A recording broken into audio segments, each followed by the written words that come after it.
Okay, welcome back, folks. Rudy Alpha Investments. Today we got a fun little video on the backs of Wizards' new announcement. We're going to be doing, well, Wizards has a new foiling process called etched foiling.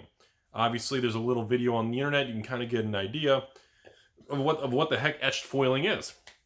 So, I want to give you guys a little backstory here to give everybody a little bit of history lesson of what's actually happening here.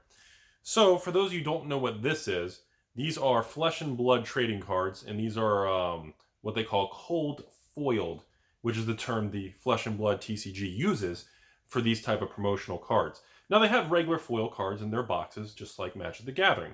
Now, this is something that the Flesh and Blood company from New Zealand has been using in the last 12 to 18 months, manufacturing their products in this new card game that's, plugging away here. So on the backs of Wizards announcing etched foilings, I want you all to know that they're the same thing, obviously due to legality reasons. Is that even a word? I need to go to school. Etched foiling and cold foils are the same thing. Carta Monday, which is the company that prints Flesh and Blood and Magic the Gathering, have been working on this new cold foil type of variant for a while.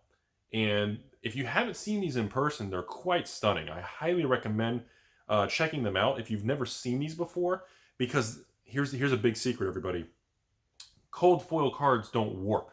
There's no warp. I've left these in my truck, garage, outside, porch. I've kind of used these as kind of a test card and then brought back inside to the climate control, and they don't warp. There's no Pringles, there's nothing. And I believe that Wizards, this is what they've been working with Carta Monday for many years now to develop a new form of foiling process that doesn't have the long-term curling problem to address what we've all been talking about. So that's the first thing. I wanted people to know that this new etched foiling from Wizards is the same as the cold foiling from, of course, the Flesh and Blood card game. Sorry, this is a returned box, which I guess the Patron returned this because of the rip. They're probably regretting that right now. Side note, just so you guys don't know, this is the alpha printing of the very first box of Flesh and Blood. It even says on the back, alpha printing. These are out of print, and now they have new unlimited edition boxes coming out.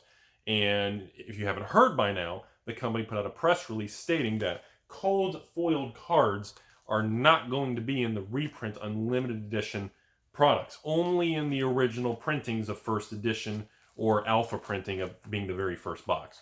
So, side note, I know I'm kind of deviating here.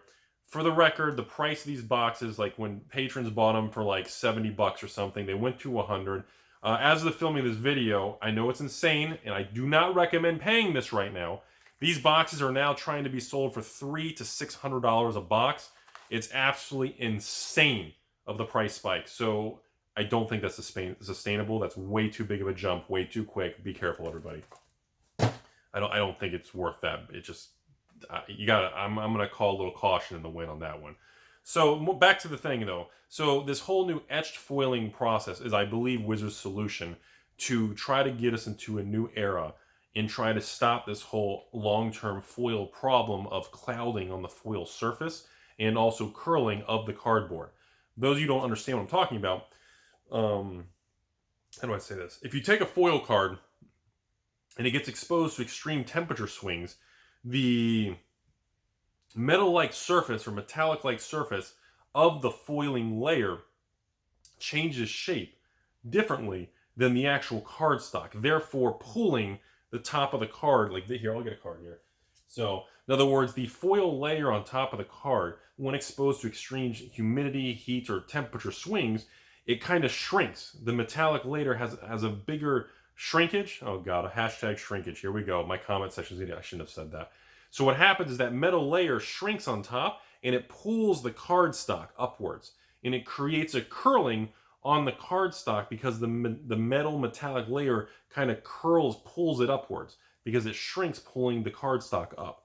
So that's kind of the premises, and the cold foiling is supposed to be the solution to this future. Now, final part of this video I want to mention to everybody is that word on the street, and quite frankly, if I was big old corporate Wizards and I made a lot of money and I wasn't a loser in my parents' basement, chances are, if I was on the board of directors with a lab coat and an ivory tower that curls to the left, I hate to say it, but I think these fancy new variants in cold foiling or etched foils for Magic are not going to be in regular booster boxes. I predict, at least the word on the street, regular booster boxes are going to have your regular Magic cards and your regular foil cards, but the cold foil or etched foil cards that Magic and Wizards is calling it, etched cards are going to be more of another special variant. Now, again, maybe years in the future when that newness wears off, they may fully convert over because they hold up better long term. But from a Papa Hasbro standpoint, very long term like that is not really their concern. Their concern is to go from product to product and create cash flow for the board, the company, and the shareholders of Papa Hasbro. So you know, from their perspective, long term, how the cardboard holds up is really not of any of their concern. I know that's an argument for against the reserve list, by the way, because, you know, why would they care? So I do believe these etched foils are going to show up in specialty products, more like collector boxes or these set boosters, and of course future versions of VIP, very high-end items. And I think they're going to sell very well. I think they're going to be used for more artist-proof signed cards, you know, numbered cards, variants, hand-drawn stuff, redemption cards, have dinner with creepy Rudy in the basement. And that, you know, I would actually do that. I would actually work with Wizards to have a special like 10 cards randomly inserted where I would do something. I would actually do that. That would be just the experience of that alone. But again, we can't talk. I don't really exist according to them. So that's all. I really want to share everybody what's going on. Sorry to deviate a little bit. And also on a side note, like I said, just, you know, with these FOMO craziness, trying to buy these original alpha boxes of Flesh and Blood being spiked to almost $1,000 a box on eBay, or even 500 plus. I can't recommend that. That's way too high. I just think that's a little crazy. I know there's a lot of FOMO right now, but seriously, I don't think they're worth that much. But again, I could be wrong. I know 20 years ago, 30 years ago, when Beta Unlimited, every set that came out, people said everything was too expensive and wait for it to go down. Sometimes it went down, sometimes it didn't. Unfortunately, if I had a time machine, I would just be trading stocks on Wall Street, making trillions, and I would never even make a YouTube channel. So I cannot predict the future. But I wanted to share some history here with everybody on these new etched cards, where they came from. Card Monday's been developing them. You know, this type of foiling process is being used by other companies too. And it's pretty exciting. I think something new like this is actually a good, healthy direction. And it actually, I hate to say this, for all the people who can't stand and hate Wizards, it actually does show they have been working on an alternative to the foil curling solution. So, surprise. So thanks for watching, everybody. Be safe out there. As always, have a good day. Where are we at? Oh, by the way, the red label on the Modern Horizon boxes there, that means that's Wizards' code in the warehouse for the pallets.